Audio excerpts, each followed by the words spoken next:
நிறைய பில்டர்ஸ் டோரை வாங்குவாங்க. நாங்க டோரை வாங்க மாட்டோம். நாங்க மரத்தையே வாங்குவோம். அதுவும் ப்ராஜெக்ட் ஸ்டார்ட் ஆகறதுக்கு 1 வருஷத்துக்கு முன்னாடி முழு மரத்தையே வாங்குவோம். இந்த வீடியோல ஒரு கிளையண்ட்டுக்கு ஹவுஸ் கன்ஸ்ட்ரக்ஷன்ல வுட் செலக்ஷன் எவ்வளவு முக்கியம் அப்படிங்கறத பிராக்டிகலா பார்க்க போறோம். இந்த பிளேஸ் கேரள மாநிலம் மலப்புரம் மாவட்டம் நிலம்பூர்ல நம்ம இப்ப இருக்கிறோம். நிலம்பூர் டீக்னு சொன்னா இந்தியால டாப் குவாலிட்டி டீக்னு சொல்லுவாங்க. நீங்க கூகுள்ல world's top quality would list பண்ணுன்னு சொன்னா ஃபர்ஸ்ட் பர்மா டீக் வரும், அடுத்து நிலம்பூர் டீக் தான் வரும். இந்தியால இதுதான் டாப் குவாலிட்டி டீக். இங்க சாயில்ல மினரல் கண்டென்ட் அதிகம், லோக்கலா கோல்ட் ரேசஸ் இருக்குன்னு கூட சொல்றாங்க. இனியும் சில மக்கள் இங்கிருந்து கோல்டை எடுத்துட்டு இருக்காங்க அப்படின்னு சொல்றாங்க. அதனாலதான் இந்த நிலம்பூர் டீக்கு ஆயில் ஸ்ட்ரென்த் ஜாஸ்தியாகவும் கலர் அண்ட் கிரெயின்ஸ் நல்லா இருக்குது. அதனால கலர் டீப்பா இருக்கும், கிரெயின் டைட்டா இருக்கும், ஸ்ட்ரென்த் லாங் டர்மா இருக்கும். நாங்க கோயம்புத்தூர்ல இருந்து வுட்ட 50 வருஷத்துக்கு மேல எக்ஸ்பீரியன்ஸ் உள்ள 2 டிம்பர் எக்ஸ்பர்ட்ஸ் கூட்டிட்டு தான் கேரளா வந்திருக்கிறோம். ஏன்னா வுட் செலக்ஷன் எமோஷன் டெசிஷன் இல்ல, டெக்னிக்கல் டெசிஷன். முதல்ல ஃபாரஸ்ட் ஏரியாக்குள்ள போய் ஆல்ரெடி கட் பண்ணி வச்சிருந்த டீக் லாக்ஸை செக் பண்ணோம். அதை தான் பர்ச்சேஸ் பண்ணலாம்னு நாங்க ஃபர்ஸ்ட் பிளான் பண்ணோம். ஃபாரஸ்ட் வுட்னு சொன்னாலே பெஸ்ட்னு நினைக்க கூடாது. Grain pattern, colour consistency, moisture, அப்புறம் அதோட சைஸ் எதுவுமே சாட்டிஸ்ஃபேக்டரியா இல்ல. அதனால அந்த வுட்டை நாங்க ரிஜெக்ட் பண்ணிட்டோம். இது காஸ்ட் வைஸ் நல்ல பெட்டர் ஆஃபரா தான் இருந்துச்சு. இருந்தாலும் இதை நாங்க செலக்ட் பண்ணல. குவாலிட்டியில காம்ப்ரமைஸ் பண்ணா ஃபியூச்சர்ல கிளையன்ட் சஃபர் பண்ணிடுவாங்க. அதுக்கப்புறமா நிலம்பூர்ல இருக்கிற ஒரு பெரிய டிம்பர் யார்டு போனோம். இங்க தான் ஃபுல்லி கட் பண்ணி ஸ்டாக் ரெடியா வச்சிருப்பாங்க.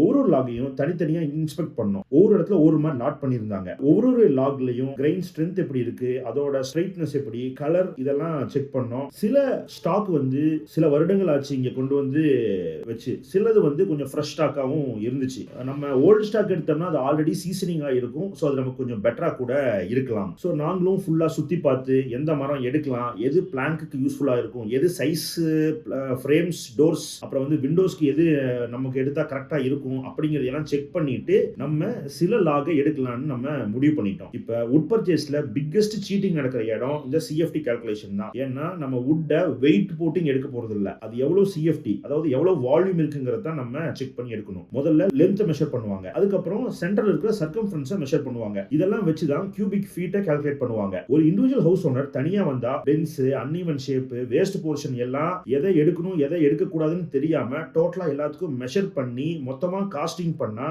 அதுவே ஒரு பெரிய காஸ்ட்டுக்கு வந்துடும். அதனாலதான் ஒவ்வொரு லாகுக்கும் டிஸ்கஷன், பார்கெனிங், ரீமெஷர்மெண்ட்னு செஞ்சாகணும். இத ஒரு ஹவுஸ் ஓனர்னாலயோ ஏன் ஒரு பில்டர் ஆர் இன்ஜினியர்னாலயோ கூட இதை செய்ய முடியாது. இது மாதிரி எக்ஸ்பீரியன்ஸ் உள்ள மரத்தை பத்தி நல்லா தெரிஞ்சவங்க நல்லா பார்கெயின் பண்ணி ஒவ்வொரு லாகுக்கும் ரீமெஷர்மெண்ட் கேட்டு அவங்களோட கிட்டத்தட்ட ஃபைட் பண்ற வேண்டிய நிலைமை கூட சம்டைம்ஸ் இருக்கலாம். அதெல்லாம் செஞ்சாதான் நம்ம நல்ல வுட்டை அங்கிருந்து பர்ச்சேஸ் பண்ண முடியும். எங்க டீம் பிளைண்டா ஒரு குவான்டிட்டியும் குவாலிட்டியும் அக்செப்ட் பண்ண மாட்டோம். ஒரு டோர் கிராக் ஆகிறதுக்கு பாலிஷ் ரீசன் இல்ல, கிரெயின் டைரக்ஷன் ராங்கா இருந்தா, பக் ஹோல் இருந்துச்சுன்னு சொன்னா, இல்ல வுட்டே வீக்கரா இருந்துச்சு இப்படின்னு பல காரணம் இருக்கும். அதனால ஒவ்வொரு லாகையும் ரொட்டேட் பண்ணி அது எப்படி இருக்குங்கிறத செக் பண்ணி தான் நம்ம செலக்ட் பண்ற மாதிரி இருக்கும். இங்க பாருங்க, இந்த வீடியோல இருக்கிற மாதிரி ஃபுல் லென்த்துக்கு டேப் நம்ம இந்த லாஸ்ட்ல இருந்து அந்த லாஸ்ட் வரைக்கும் லென்த் என்னன்னு பார்க்கணும். சென்டர்ல அதோட சர்க்கம்ஃபரன்ஸை இது மாதிரி நம்ம மெஷர் பண்ணணும். ஏன்னா பாட்டம்ல ட்ரங்க் பெருசா இருக்கும், டாப்ல அதோட டயா கம்மியா இருக்கும். சென்டர்ல பார்க்கும்போது அதோட ஆவரேஜ் வரும். ஸோ இந்த ஆவரேஜ் எடுக்கும்போது கரெக்டா பார்க்கணும். அதோட ஸ்கின் இருக்கு இல்லையா, அந்த ஸ்கின்னோட மெஷர்மெண்ட்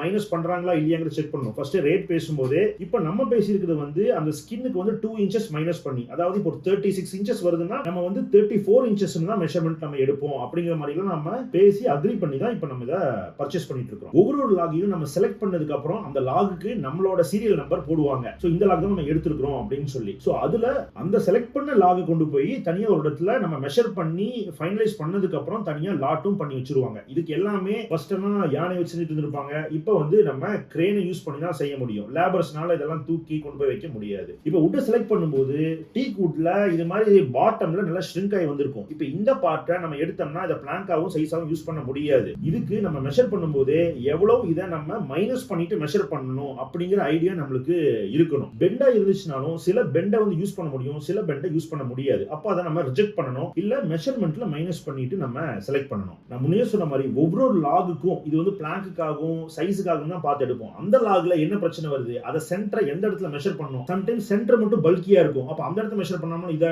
நம்மளுக்கு லாஸ் ஆயிடும். ஸோ எந்த இடத்த மெஷர் பண்ணுங்கிற வரைக்கும் நம்மளோட சப்போர்ட் பண்றதுக்காக நம்ம டீம்ல இருந்து வந்த நம்மளோட எக்ஸ்பர்ட்ஸ் அந்த உட்டன் மர்ச்சன்ட்டோட ஃபைட் பண்ணி பேசி இந்த இடத்துல மெஷர் பண்ணும், இதை நீங்க மைனஸ் பண்ணணும்னு சொல்லி கேட்டு வாங்குறத இந்த வீடியோவில் நீங்க பார்க்கலாம். நான் இந்த டிம்பர் எக்ஸ்பர்ட்ஸ் 2 பேர் மட்டும் இல்லாம ஒரு ஜூனியர் இன்ஜினியரையும் நான் வந்து இந்த கால்குலேஷன் வெரிஃபிகேஷனுக்காக கூட்டிட்டு போயிருந்தேன். ஒவ்வொரு லாகோட லென்த் அண்ட் சர்க்கம்ஃபரன்ஸை நம்மளும் நோட் பண்ணணும், மெர்ச்சன்ட் சைடும் நோட் பண்ணுவாங்க. அதுக்கப்புறம் அதை நம்ம டேலி பண்ணி பார்த்து தான் பேமெண்ட் பண்ற மாதிரி இருக்கும். மெஷர்மெண்ட்ஸ் எல்லாம் எடுத்து முடிஞ்சு நம்மளோட லாக் எல்லாம் தனியா எடுத்து வச்சதுக்கு அப்புறம் மெர்ச்சன்ட் ஃபாரஸ்ட் டிபார்ட்மெண்ட்டுக்கு லைசன்ஸ் வாங்க போயிட்டாரு. கேரளா ஃபாரஸ்ட்ல இருந்து பர்மிட், தமிழ்நாடு பார்டர் கிராஸ் பண்ணும்போது தமிழ்நாடு ஃபாரஸ்ட் டிபார்ட்மெண்ட் பர்மிட்னு சொல்லி 2 பர்மிட் நம்ம வாங்குற மாதிரி இருக்கும். இல்லீகல் வுட் சீப்பா இருக்கலாம், ஆனா அது வந்து சரியானது கிடையாது. லீகல் வுட் ஸ்லோவான ப்ராசஸ் தான், ஆனா லீகல் வுட் தான் சேஃப். இந்த செலக்ஷனே கிட்டத்தட்ட ஈவினிங் வரைக்கும் ஆயிடுச்சு. லாரியை புக் பண்ணி லாக்ஸ் எல்லாம் லோட் பண்றதுக்கு ஆரம்பிச்சிட்டோம். எல்லாத்தையும் லோட் பண்ணி கம்ப்ளீட் பண்றதுக்கு மிட் நைட் ஆயிடுச்சு. அதுக்கப்புறம் பேமெண்ட்லாம் செட்டில் பண்ணிட்டு நம்ம தமிழ்நாடுக்கு டிராவல் பண்றதுக்கு ஆரம்பிச்சாச்சு. ட்ரக்கு நமக்கு ஃப்ரண்ட்ல போயிட்டே இருந்துச்சு. ட்ரக்கு பின்னாடி ஒரு சேஃப்டிக்காக நம்மளும் ஜீப்ல டிராவல் பண்ணிட்டே இருந்தோம். தமிழ்நாடு பார்டர் நம்ம ரீச் பண்ணதுக்கு அப்புறம் நம்ம வாங்கிட்டு வந்துட்டு இருந்த லைசன்ஸ் பர்மிட் எல்லாம் தமிழ்நாடு ஃபாரஸ்ட் டிபார்ட்மெண்ட் கிட்ட ப்ரொவைட் பண்ணிட்டு தமிழ்நாடு ஃபாரஸ்ட் டிபார்ட்மெண்ட் நமக்காக ஒரு லைசன்ஸ் அண்ட் பர்மிட் கொடுத்தாங்க. இதை தான் நம்ம இனி பில்டிங்ல கொண்டு போய் இந்த வுட்டை யூஸ் பண்ற வரைக்கும் நம்ம வச்சிருக்க போறோம். நம்ம கோயம்புத்தூர் வந்து ரீச் ஆகிறதுக்கு எர்லி மார்னிங்கே ஆயிடுச்சு. குவாலிட்டிக்கு டைம், எஃபர்ட், ரிஸ்க் எல்லாமே அன்அவாய்டபிள் தான். நம்ம கோயம்புத்தூர்ல டைரக்டா சாமிலுக்கு கொண்டு போய் கட் பண்ணலாம் அப்படின்னு சொல்லி சாமிலுக்கு கொண்டு வந்துட்டோம். மார்னிங் அன்லோட் பண்றதுக்கு ஆரம்பிச்சிட்டோம். நான் அன்லோட் பண்ணப்பவும் சாமிலுக்கு டைரக்டா போயிருந்தேன். நம்மளோட வுட் தனியா இருக்கா, அது எப்படி நம்ம அன்லோட் பண்ணி வைக்கிறோம் அப்படிங்கிறது எல்லாமே செக் பண்ணிட்டு அதுக்கு அடுத்த நாள்ல இருந்து நம்ம சைஸ், டோரோட பலகை எப்படி வேணும் அப்படிங்கிறதுக்காக சாமில்ல கட் பண்றதுக்கு ஆரம்பிச்சிட்டோம். ஒவ்வொரு வுட்டையும் எது வந்து பலகைக்காகும், எது வந்து டோர் ஃப்ரேமுக்காகும்,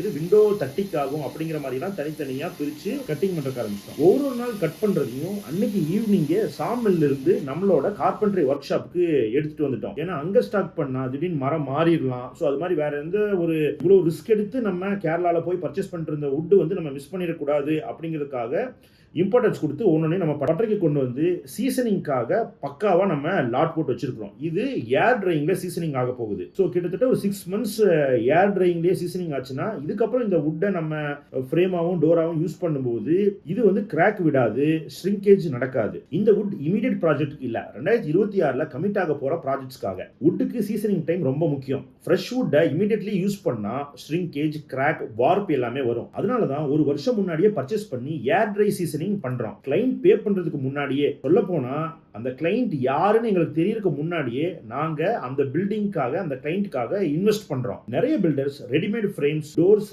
ஷாப்ல இருந்து வாங்குவாங்க. அது டீக்னு சொல்லுவாங்க. ஆனா அவங்களுக்கே அது ஆப்பிரிக்கன் டீக்கா, எந்த கண்ட்ரில இருந்து இம்போர்ட் பண்ணது, அல்ல இது லோக்கல் டீக்கா, இல்ல முதல்ல அது டீக் தானா அப்படின்னு கூட தெரியாதுதான். இம்போர்ட்டட் டீக் சம்டைம்ஸ் வெயிட்லெஸ்ஸா இருக்கும், கலர் ஷாலோவா இருக்கும், ஆயில் கண்டென்ட் கம்மியா இருக்கும். இப்படி பல பிரச்சனைகள் இருக்கு. நம்ம நாட்டு தேக்கும் அப்படிதான். அது தண்ணி அதிகமா இருக்கிற இடத்துல ஒரு மாதிரியும், ட்ரையா இருக்கிற ரீஜன்ல ஒரு மாதிரியும் நம்மளுக்கு கிடைக்கும். நம்ம இவ்வளவு ரிஸ்க் எடுத்து இவ்வளவு வேலை செஞ்சு நம்ம இந்தியாவோட பெஸ்ட் குவாலிட்டி டீக்கு கொண்டு வரதுக்கு காரணம் டீக்னு சொன்னா நேம் இல்ல, அது ஒரு ப்ராசஸ். ரேட்டுக்கு மட்டும் பில்டர் தேடுறவங்க இந்த வீடியோக்கு ஆடியன்ஸ் இல்ல. Long term quality, trust, life long house build பண்ணணும்னு நினைக்கிறவங்க தான் நம்மளோட கிளைண்ட்ஸ். சைலண்ட் வேலி கன்ஸ்ட்ரக்ஷன் மெட்டீரியல்ஸை செலக்ட் பண்ணுவோம், காம்ப்ரமைஸ் பண்ண மாட்டோம்.